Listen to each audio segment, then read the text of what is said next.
국민의힘이 김경협 의원의 부동산 거래 신고법 위반 혐의를 내사하고 있는 가운데 김 의원이 SNS를 통해 투기 목적과 공직을 이용한 개발 정보 이용이 아니라고 밝혔습니다.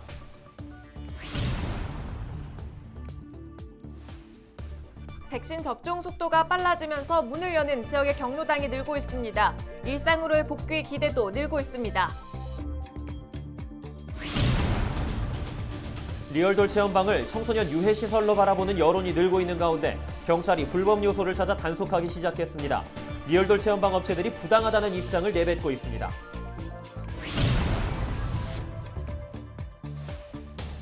제25회 부천 국제 판타스틱 영화제가 다음 달 개막을 앞두고 올해 영화제 공식 트레일러를 공개했습니다.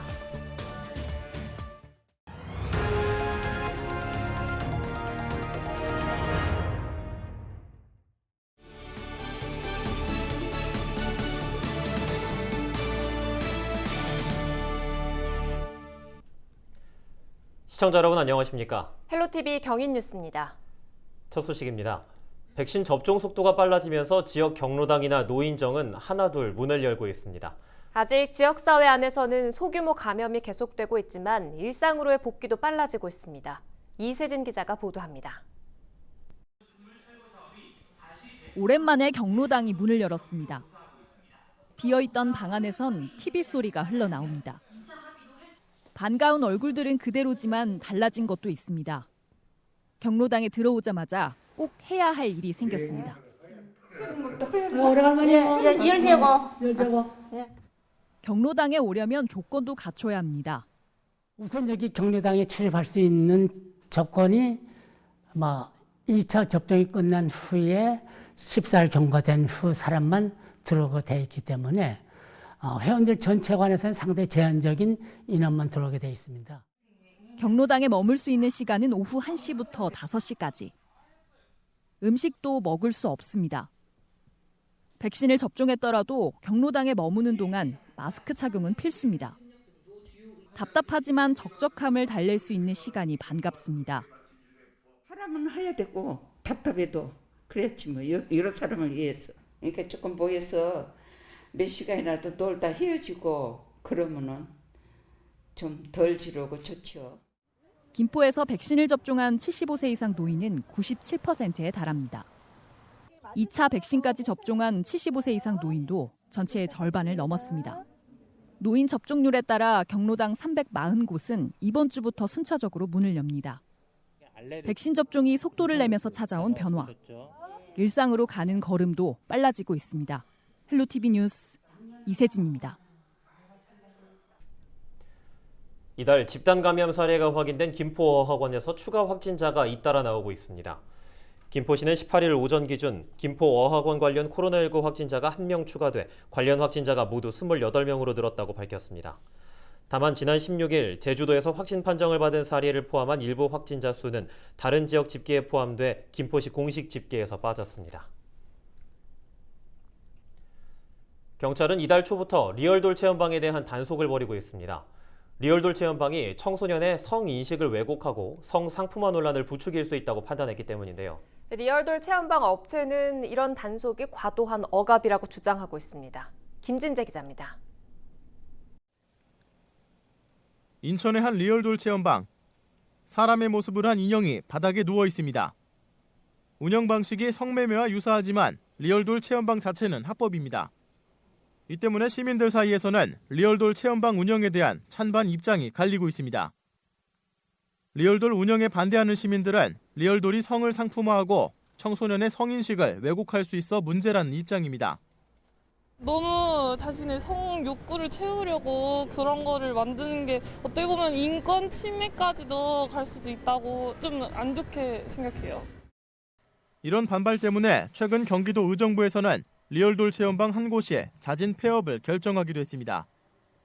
경찰 역시 지난 7일부터 여성가족부, 지자체와 합동으로 리얼돌 체험방을 단속하고 있는 상황. 경찰은 학교로부터 200m 내에 체험방이 위치하거나 업소 정보가 포함된 간판을 설치하는 등의 위법 사항을 찾아 단속을 벌이고 있습니다.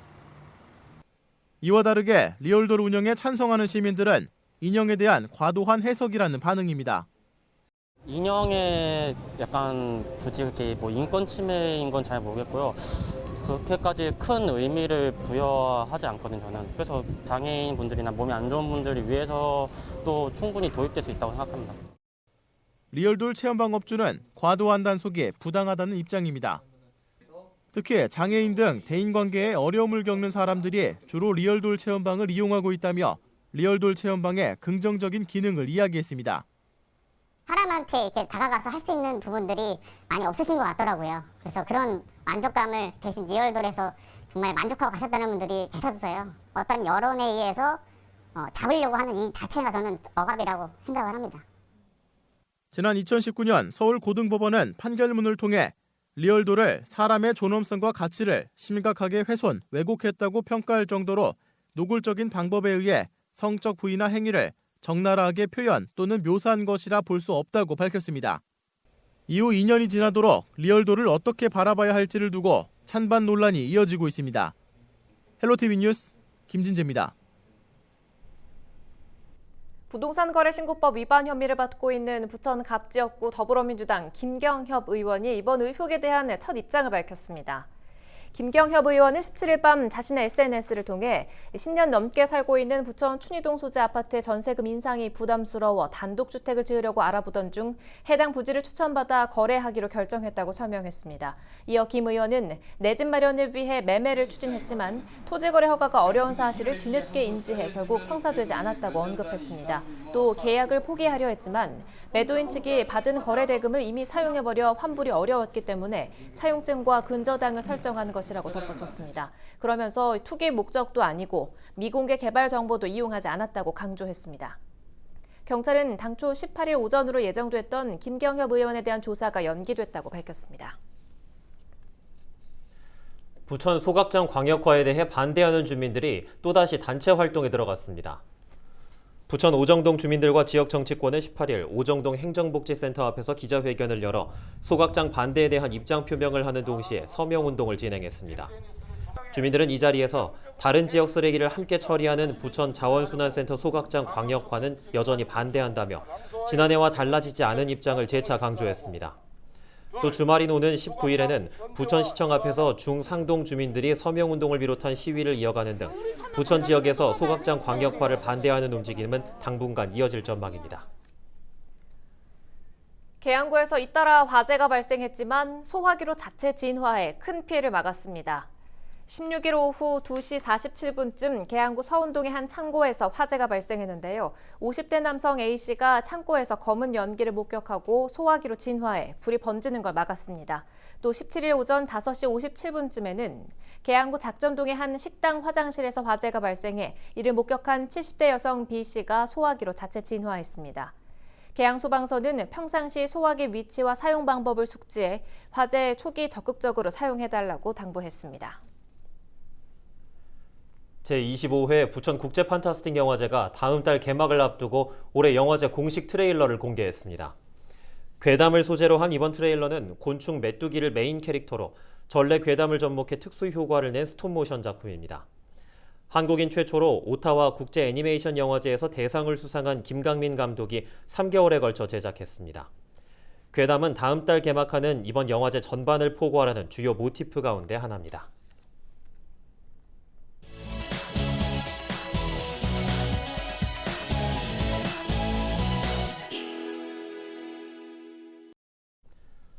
코로나19로 인해 채용 시장이 얼어붙으면서 취업하기는 더 힘들어졌습니다. 앞으로 이 위기를 어떻게 극복해 나갈지가 관건인데요. 포스트 코로나 시대, 지역형 일자리 정책은 어떤 방향으로 나아갈지 짚어봅니다. 부천시 일자리 정책과에 찾아가 봤습니다. 장기적인 경기 침체에 코로나까지 더해지면서 일자리 정책 추진에 한계에 봉착하였고 새로운 돌파구로서 부천시만의 상황과 특색을 반영한 시스템 일자리 모델을 구축하게 되었습니다. 기존에 분절적이고 비효율적으로 운영하던 것에서 시스템을 갖춰 효율성을 극대화하는 것에 방점을 두었습니다. 그 내용으로는 청년, 취약계층, 특화산업, 소상공인 등 4개 핵심 분야로 구분하고 맞춤형 전략을 추진하고 피드백까지 시행하였습니다. 코로나 상황 및 4차 산업혁명 등 뉴노멀 시대에 대비하는 맞춤형 일자리 정책을 저희는 추진하고 있습니다. 목표 고용률은 58.9%입니다. 작년 58.6%에서 0.3%를 상향 목표로 잡았습니다. 지역 기업에서 원하는 인재를 맞춤형 청년 훈련으로 양성해서 지역 기업에 보내드리는 시스템인데요. 지역 선도 산업인 금형 산업에 대한 인력 양성과 또 여러 가지 기능을 한꺼번에 수행할 수 있는 사무원을 양성하는 포인원 사업이 대표적인 사업입니다.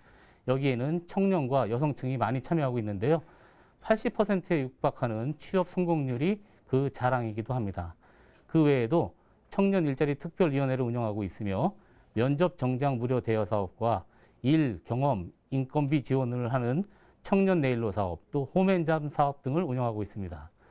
문화도시 부천의 명성에 걸맞게 영상문화단지에 만화 영상 산업특구로 지정하는 절차가 순조롭게 진행되고 있으며 유수의 문화 콘텐츠 기업이 유치되어 자연스럽게 청년 일자리로 이어지는 것이 기대되고 있습니다. 중장년층에 대한 종합지원기관으로 인생 이모적 센터가 2015년에 개소하였습니다. 후반기 인생 설계와 창업을 포함한 일자리, 재능 나눔, 건강 등 프로그램을 운영하고 있으며 부천시는 65세 이상의 비율이 13.5%로 고령화가 급속히 진행하고 있습니다. 일자리 사업에 시니어 클럽, 실버 인력뱅크, 노인복지관 등 여러 기관에서 월 27만 원에서 60만 원을 벌 수 있는 106개 사업에 어르신 5,400여 명이 참여하고 계십니다. 취약계층을 위해서 국비로 확보되는 공공일자리 사업도 추진하고 있습니다. 대표적인 사업으로 지역공동체 일자리 사업과 희망일자리 사업, 작년과 올해에 620개 사업에 5,900여 명이 참여하고 있으며 작년에는 긴급한 일자리의 지원에 방점을 두었다면 올해에는 일자리와 코로나 방역까지 함께 잡는 두 가지에 대해서 일자리 사업이 진행되고 있습니다.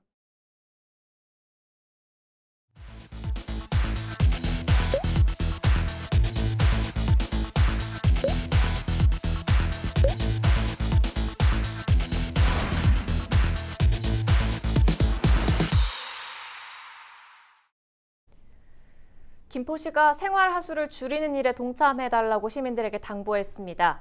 김포시는 최근 인구 증가로 수돗물 사용량이 급증하면서 처리 용량보다 많은 생활하수가 처리장으로 유입되고 있다고 설명했습니다. 김포시는 생활하수를 줄이기 위해 각 가정에서도 양치컵을 사용하거나 샤워 시간을 줄여 수돗물 절약에 동참해달라고 당부했습니다. 한편 김포시는 오는 2024년까지 김포 레코파크 처리 용량을 하루 8만 톤에서 9만 톤까지 늘리고 2026년까지는 통진 레코파크의 하수 처리 용량을 하루 4만 톤에서 6.8만 톤 수준으로 늘릴 예정입니다.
최근 국내의 한 구직 사이트에서 900여 개의 기업을 대상으로 코로나19 백신 휴가 도입 여부를 조사했는데요. 절반이 백신 휴가를 주거나 줄 계획이라고 답했다고 합니다. 절반은 주지 않겠다고 했는데 인력 부족을 가장 큰 이유로 들었습니다. 일손이 부족한 중소규모 사업장에서는 백신 휴가가 다른 나라 얘기란 말까지 나오는데요. 특히 백신 휴가 사각지대에는 단기 계약 종사자들도 있습니다. 같은 백신을 맞고 누군 휴가를 쓰고 누구는 휴가를 쓰지 못하는 공정하지 못한 게 우리의 현실입니다. 오늘 저희가 준비한 소식은 여기까지입니다. 저희는 언제나 지역민 여러분과 함께하겠습니다. 지금까지 시청해주신 여러분 고맙습니다.